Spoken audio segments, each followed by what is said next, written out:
नमस्कार, आप देख रहे हैं पुलिस महानगर। तो आइए शुरुआत करते हैं आज की कुछ खास खबरों से। महाराष्ट्र में मतदाता सूची में त्रुटि को लेकर घमासान मचा हुआ। विपक्षी दलों के नेताओं के एक प्रतिनिधि मंडल ने राज्य चुनाव आयोग के प्रतिनिधियों से मुलाकात की थी। उन्होंने चुनाव आयोग के अधिकारियों को मतदाता सूची में मौजूद त्रुटियों की ओर ध्यान दिलाया। उन्होंने ये भी मांग की है कि जब तक ये सभी त्रुटियां ठीक नहीं हो जाती तब तक चुनाव 6 महीने के लिए स्थगित कर दिए जाएं। उन्होंने कहा कि इतने बड़े बड़े नाम वाले लोग किसके पास जाएं, क्या करें, कानून क्या होता है पता नहीं, उन्हें ये भी पता नहीं है या नहीं, पर मुझे लगता है कि उन्हें सब पता है। लेकिन अगर हम चुनाव हार गए तो क्या होगा, वो अभी से इसके कारण ढूंढने लगे हैं। उन्होंने कहा कि विपक्ष कल राज्य के चुनाव अधिकारियों के पास गया था, लेकिन जिन अधिकारियों के पास वे गए थे उनका स्थानीय निकाय चुनाव से कोई लेना देना नहीं है। स्थानीय निकाय के लिए एक अलग कानून है, उसी से वैधानिक चुनाव आयोग का गठन किया गया है।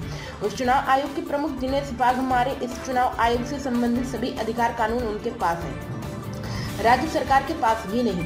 उन्होंने कहा कि ये सारे विरोधी कल उनसे मिलने गए। उनसे मिलने के बाद उन्हें लगा कि दिनेश वाघमारे से मिलना है। फिर उन्होंने कल उनसे चर्चा की और थरूर माटुर को कुछ बताया। आज वो उनसे फिर मिले। उन्हें समझ नहीं आया कि वह क्या मांग करें।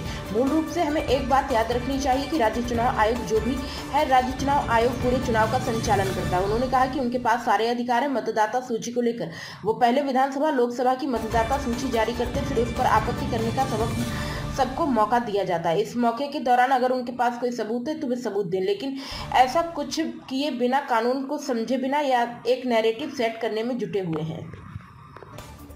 अब तक की खबरों में बस इतना ही। ऐसे ही खबरों के लिए बने रहें हमारे साथ। तब तक के लिए नमस्कार।